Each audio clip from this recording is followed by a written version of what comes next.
Bayangkan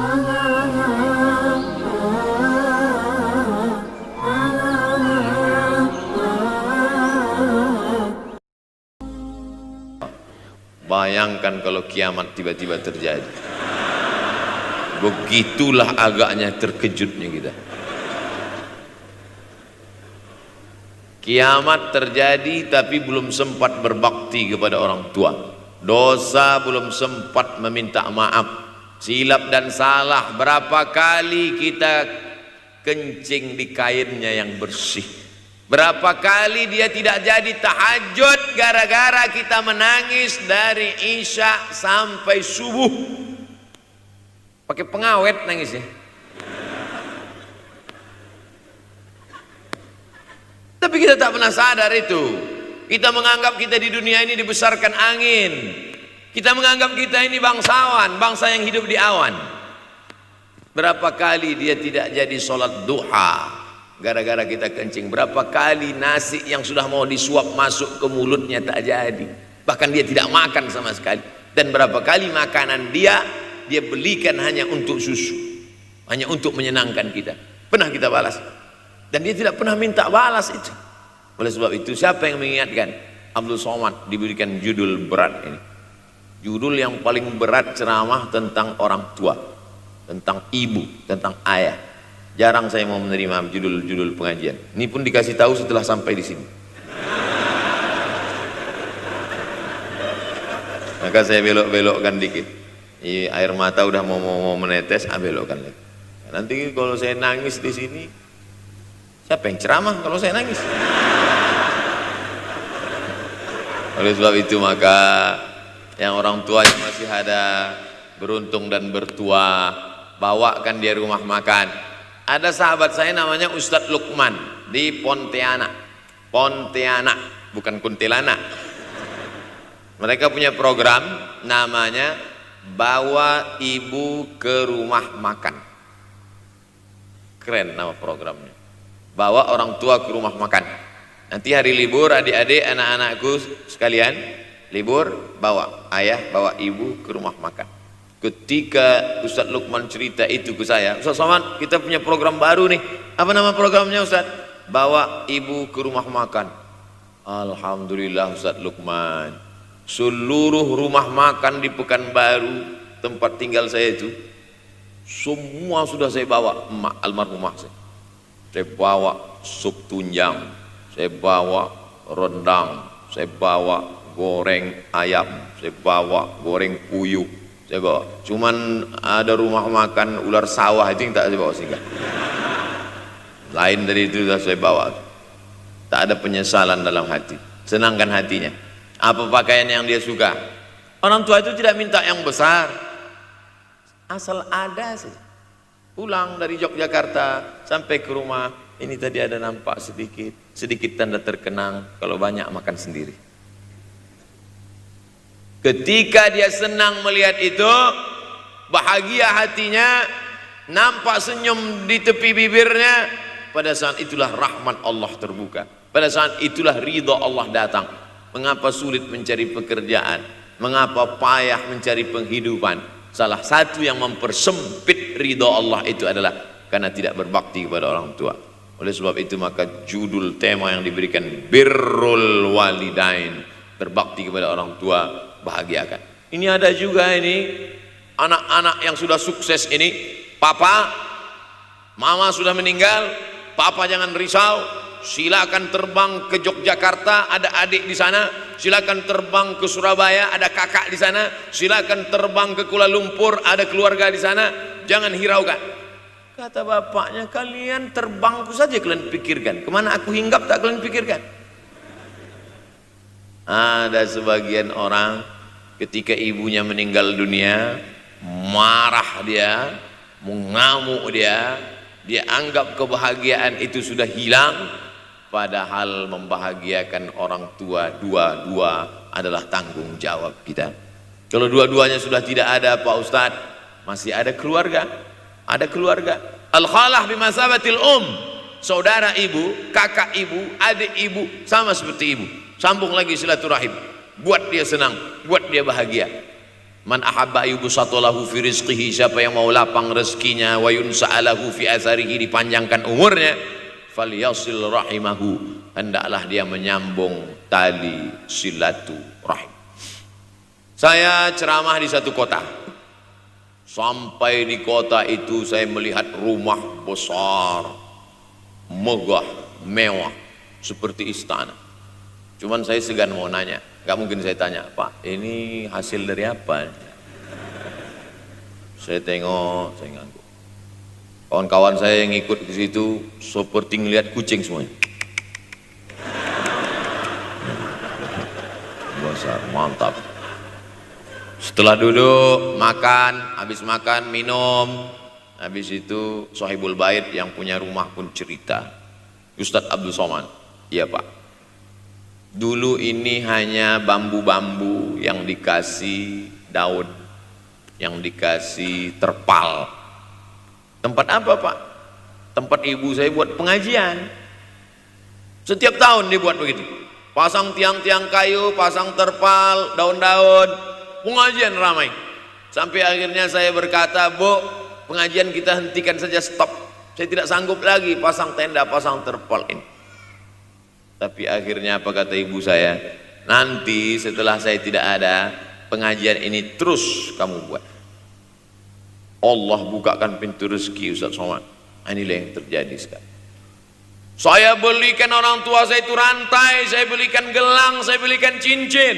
Bulan depan saya datang, sudah nggak ada lagi. Mana gelangnya Mak? Nggak ada. Mana rantainya Mak?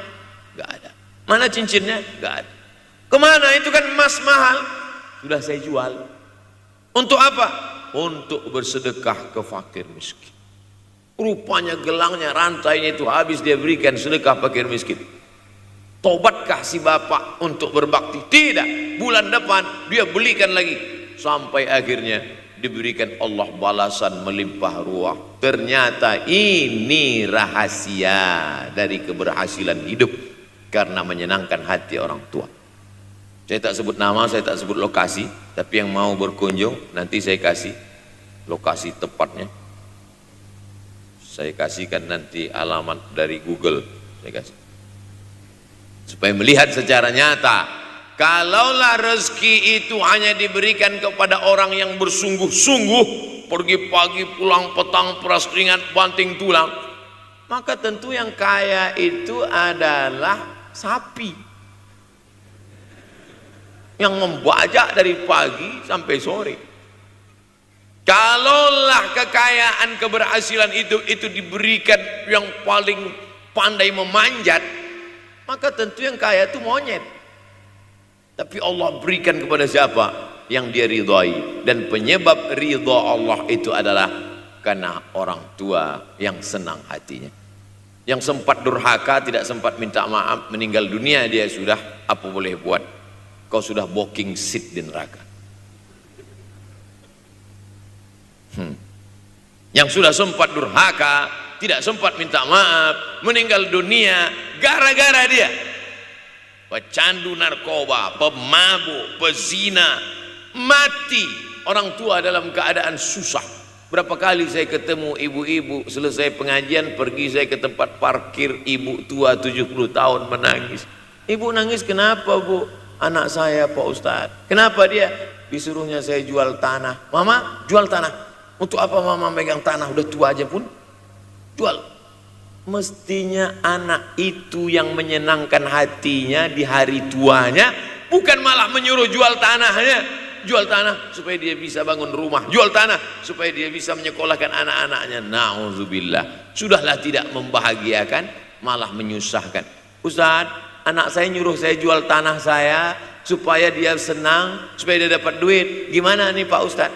Mungkin si ibu berharap saya menjawab, ibu sabar aja ya Bu, sabar ya. Ibu salah tanya Bu, kalau mau sabar cari ustadz lain, ada spesialis sabar, bukan saya. Begitu dia kasih tahu, anak saya maksa saya jual tanah saya, Pak Ustadz gimana? Mana alamat rumah anaknya? Mana? Saya mau datang. Mana? Anak durhaka, neraka jahanam tempat kau.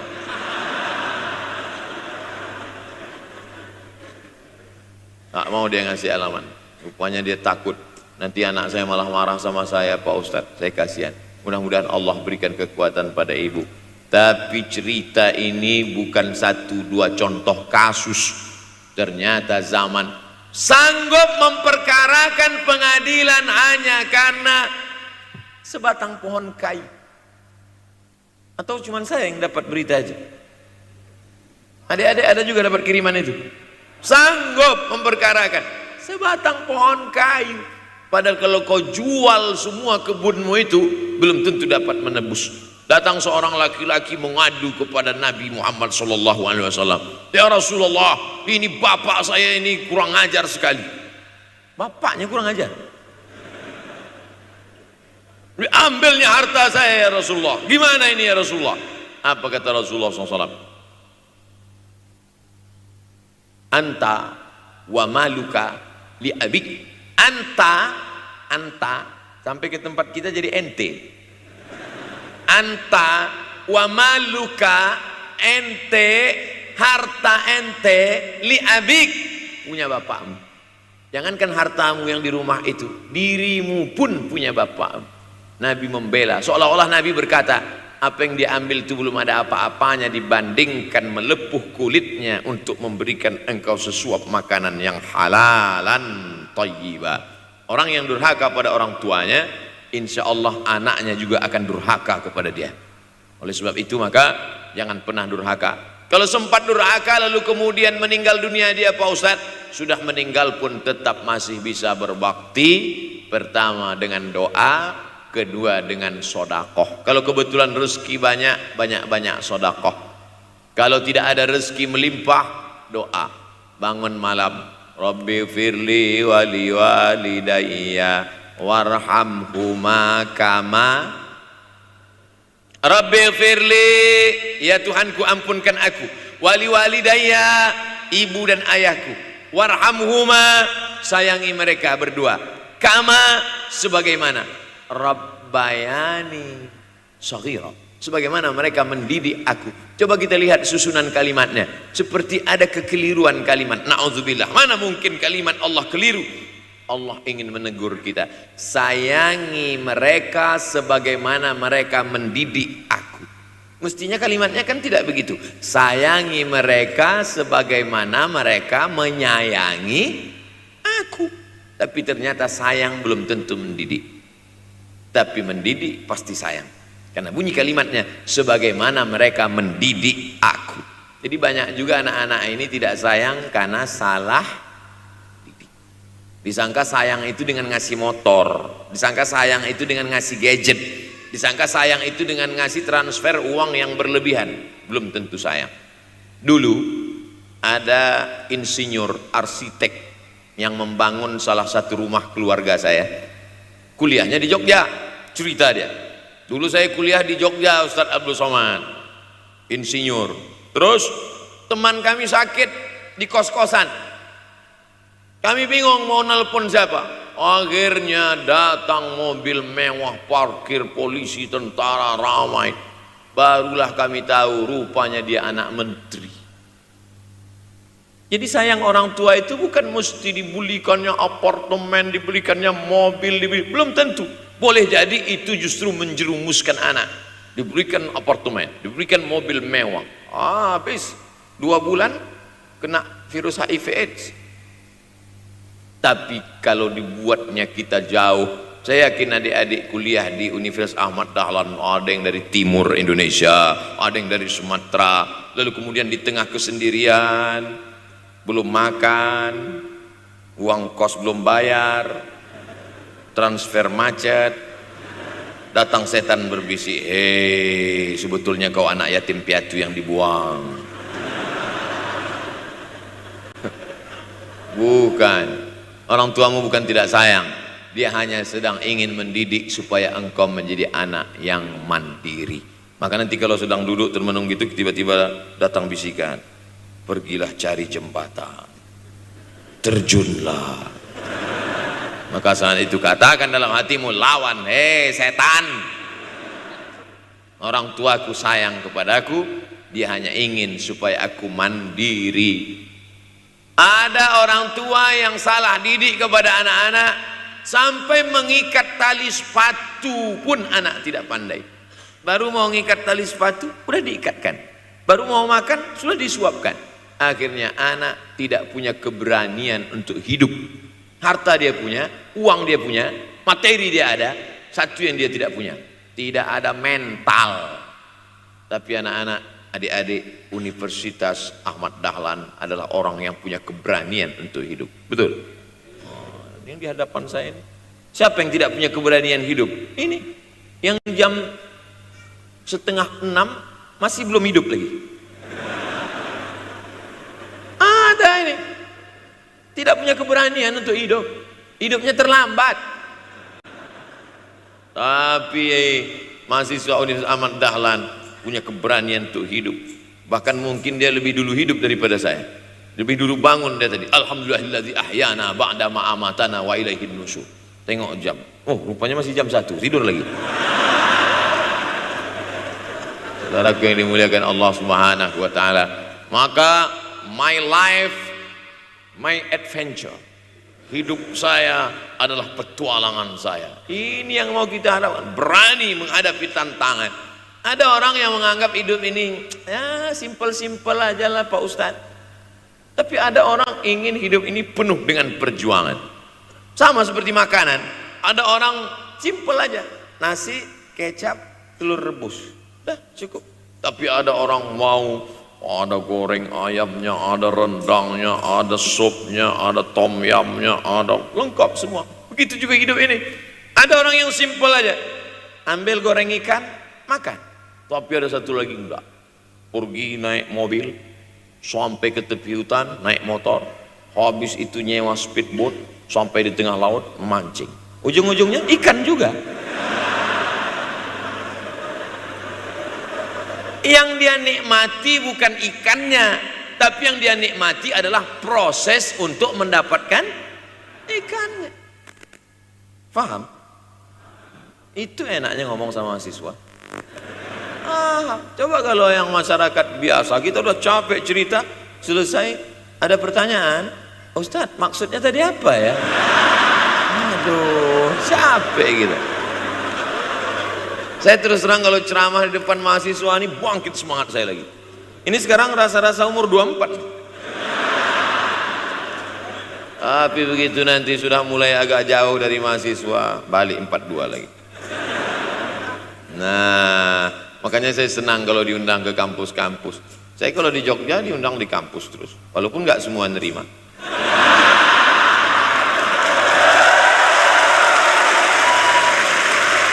Saudara yang dimuliakan Allah Subhanahu wa taala, maka kita harus sering-sering bersama. Apa ini takbir?